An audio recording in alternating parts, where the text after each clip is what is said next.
Gaddar awards అని, అంటే cinema industry ఇదివరకు నంది అవార్డులు అనే పేరుండి దాన్ని గద్దర్ అవార్డ్స్ అని పేరు మార్చారు. సినిమా వాళ్ళని, సినిమా ఆర్టిస్టుల్ని, సినిమా కళాకారులందరినీ ప్రోత్సహించడానికి ఈ గద్దర్ అవార్డ్స్ అనేవి ప్రతి సంవత్సరం కూడా తీస్తున్నటువంటి సినిమాలకి ఆయా ప్రతిభ పట్టి ఆయా ఇది ఈ విభాగాలకి ఇవ్వడం జరుగుతూ ఉంది. సో తెలంగాణలో ఇచ్చారు. ఇంకా మన పక్క రాష్ట్రమైనటువంటి ఆంధ్రప్రదేశ్లో ఇంకా ఎటువంటి మరి నంది అవార్డ్స్ అనేది ఇవ్వలేదు. ఇంకా వాళ్ళు ప్రోత్సహిస్తే చాలామంది కళాకారులు చిన్న కళాకారు నుంచి పెద్ద కళాకారు వరకు కూడా వాళ్ళకి ప్రోత్సాహంగా ఉంటుంది. ప్రోత్సహించాలి, ఇంకా ముందుకెళ్ళాలనేది అన్నారు. దాన్ని కాంట్రోల్ చేయడానికి ఏముందో నాకైతే తెలియదు. మీరు అధికారంలోకి వచ్చి 2 సంవత్సరాలు అవుతా ఉంది.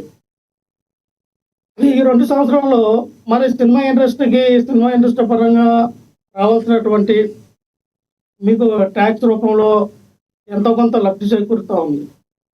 మరి అదే సినిమా ఇండస్ట్రీలో ఉన్నటువంటి వ్యక్తులు మీరు ఎందుకని మరి ఇంతవరకు నంది అవార్డ్స్ ఎందుకని ప్రకటించలేకపోయారని అడిగారు. తప్పే ఉంది. మీరైతే ప్రకటించండి, ఇస్తామని చెప్పండి, వాళ్ళకి రాయితీలు ఇస్తామని చెప్పండి. గతంలో జగన్మోహన్ రెడ్డి గారు రాయితీలు ఇచ్చారు, రండి మీరు ఇక్కడ ఆంధ్రప్రదేశ్లో సినిమా ఇండస్ట్రీని డెవలప్మెంట్ చేయండి, మీకు స్థలాలు ఇస్తాము, మీకు అనేక రకాలుగా సపోర్ట్ ఉంటాము, ఇక్కడ ఫిల్మ్ నగర్ డెవలప్మెంట్ చేయడానికి కావాల్సినటువంటి వసతులన్నీ కూడా మీకు కల్పిస్తామని జగన్మోహన్ రెడ్డి గారు చెప్పారు. లక్ష్మణరావు గారు, ఎవరైతే వాళ్ళు మాట్లాడుతున్నారో వాళ్ళు ఏమంటారంటే, గతంలో జగన్మోహన్ రెడ్డి గారి దగ్గరికి వెళ్ళి టికెట్లు రేట్లమని పెంచమని సాగిళ్లు పట్టి చేతులు జోడించిన మీరు ఈరోజు వరకు చంద్రబాబు నాయుడు గారి దగ్గరికి ఎందుకు వెళ్ళలేదని అడుగుతున్నారు. దానికి తోడుగా ఏదైతే నంది అవార్డ్స్ అనేది గత ప్రభుత్వం కూడా ఇవ్వలేదని గుర్తు చేస్తున్నారు. ఎలా చూస్తారు మీరు? సారీ సార్ లక్ష్మణరావు గారు, మీరు ఏ ప్రశ్న అడిగారు ఏంటనేది నాకైతే అర్థం కాలేదు. కానీ నేను అనేది ఏంటంటే లక్ష్మణరావు గారు, గతంలో జగన్మోహన్ రెడ్డి గారు సినిమా ఇండస్ట్రీలో ఉన్నటువంటి పెద్దలందరినీ తన ఇంటికి పిలిపించారు. అలాగే ప్రత్యేకంగా చిరంజీవి గారిని ఇంటికి పిలిపించి దంపతులు ఇద్దరు వెళ్ళారు. మరి వాళ్ళని జగన్మోహన్ రెడ్డి గారు చాలా సాదర స్వాగతం పలికి వాళ్ళకి మరి అన్ని రకాలుగా మరి తోడ్పడి, అలాగే వాళ్ళకి విందు భోజనం కూడా ఏర్పాటు చేసి మరి పంపించారు. తర్వాత వీళ్ళు పెట్టిన మీటింగ్లో చిరంజీవి గారు నమస్కారం పెట్టారు. నమస్కారానికి ప్రతి నమస్కారం పెట్టలేదని చెప్పి ఇదే డిప్యూటీ సీఎం ఉన్నటువంటి పవన్ కళ్యాణ్ చాలా రాజకీయం చేసి రాజకీయ లబ్ధి పొందారు. దానికి కన్క్లూజన్గా చిరంజీవి గారు కూడా మన లెటర్ రాయడం జరిగింది.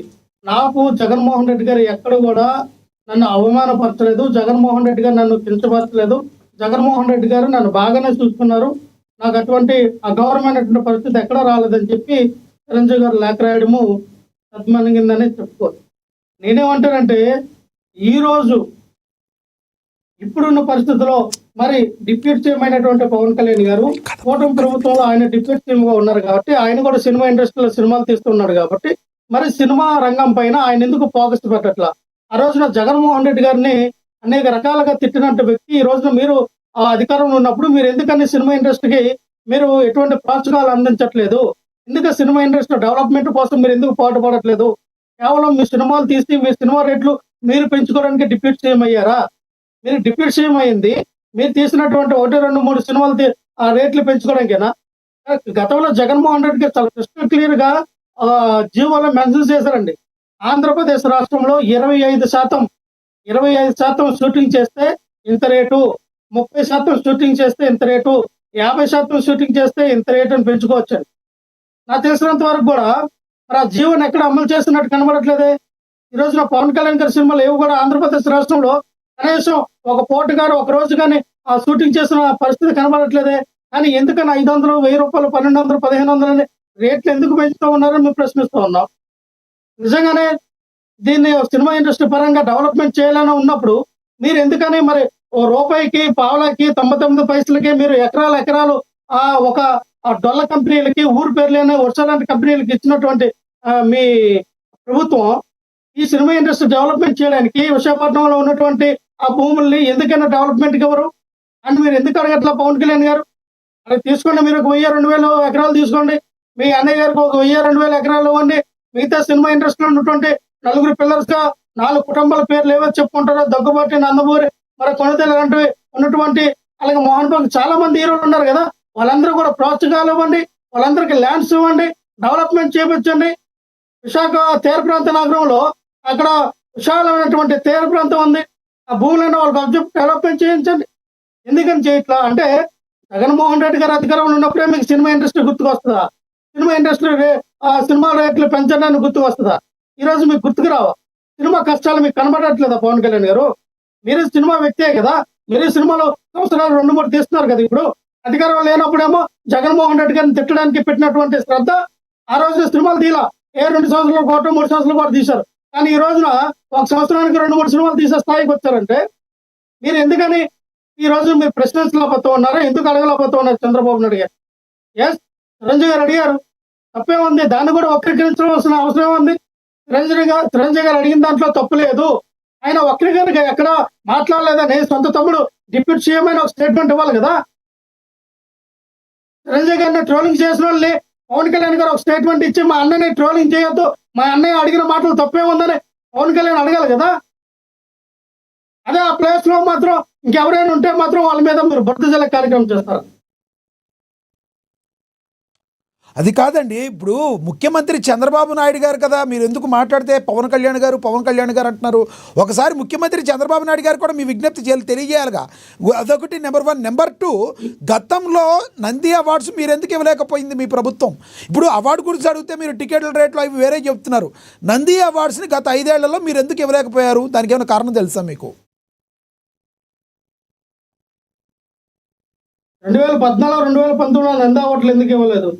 2019 నుంచి 24 మధ్య మీరు నంది అవార్డులు ఇవ్వలేదని అంటే నంది అవార్డులు ఏ సంవత్సరం ఇవ్వలేదు, ఏ సంవత్సరం ఇచ్చారో ఒకసారి లిస్ట్ తెచ్చుకోండి.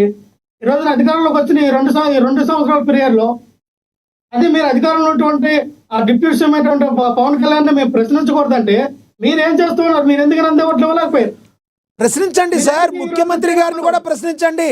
ఆంధ్రప్రదేశ్కి ఆయన ఉప ముఖ్యమంత్రి కానీ ముఖ్యమంత్రి కాదు. మీరు కేవలం పవన్ కళ్యాణ్ గారినే టార్గెట్ చేసే, బహుశా మీకు ఆయనకి ఇండివిజువల్ గా మీకంటే ఇష్టం లేదనుకుంటాం. మీకు నారా చంద్రబాబు నాయుడు గారికి అదే చెప్తున్నామండి. ఆయన స్పష్టంగా స్టేజ్ మీద ఒక మాట వినండి లక్ష్మణరావు గారు, స్టేజ్ మీద స్పష్టంగా లక్ష్మణరావు గారు నా వాయిస్ వినపడుతుందా? స్టేజ్ మీద స్పష్టంగా గౌరవ ముఖ్యమంత్రి చంద్రబాబు నాయుడు గారు నేను విజ్ఞప్తి చేస్తున్నానని చెప్పారు. అయితే ఒక టైప్ ఆఫ్ మీడియా పక్క రాష్ట్రాన్ని మాట్లాడిన చిరంజీవి గారిని ట్రోల్స్ చేస్తున్నారు. అది ఈరోజు సబ్జెక్టు. పవన్ కళ్యాణ్ గారు ఈ విషయం మాట్లాడండి మీరు. అదే సార్, పవన్ కళ్యాణ్ గారు అడుగుతారు, చేసేది ఎవరు? వాళ్ళకి ఏం చెప్పరా మీరు? చేసే వాళ్ళకి ఏం చెప్పరా మీరు?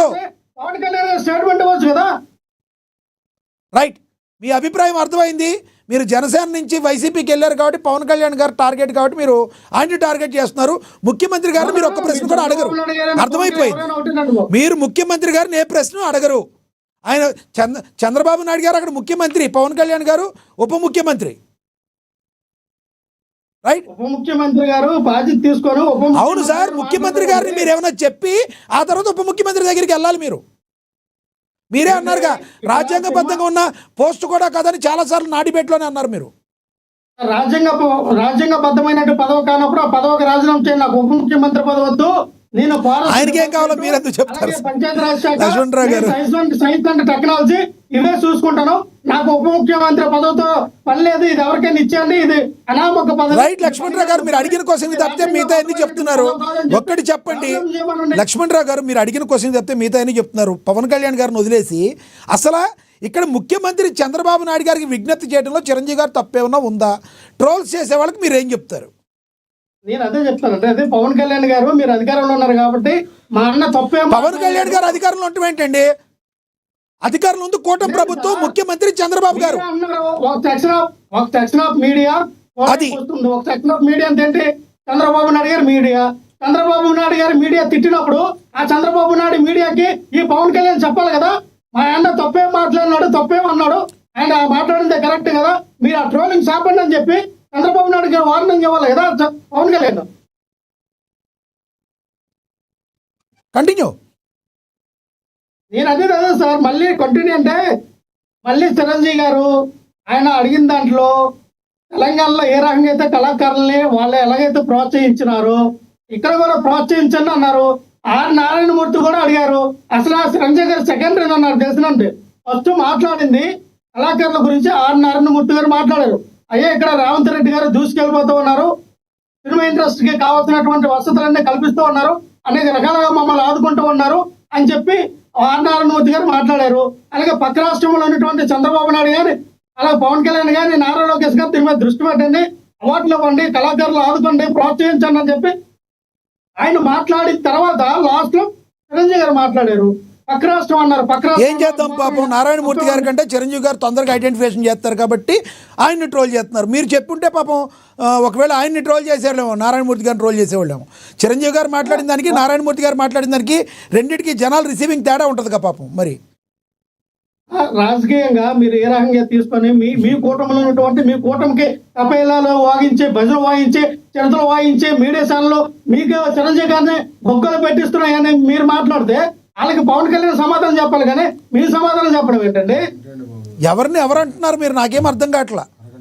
లక్ష్మణరావు గారు, మీడియా అయితే లక్ష్మణరావు గారు, మీకు టాపిక్ కంప్లీట్గా అర్థమైనట్లేదు. నేను మళ్ళీ మాట్లాడతా, కొంచెం అందుబాటులో ఉండండి.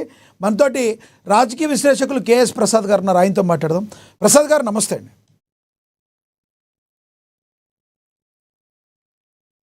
ప్రసాద్ గారు చెప్పండి సార్. ప్రసాద్ గారు, ఏదైతే వినబడుతుంది సార్, క్లియర్గా వినబడుతుంది. ఏదైతే నిన్న చిరంజీవి గారు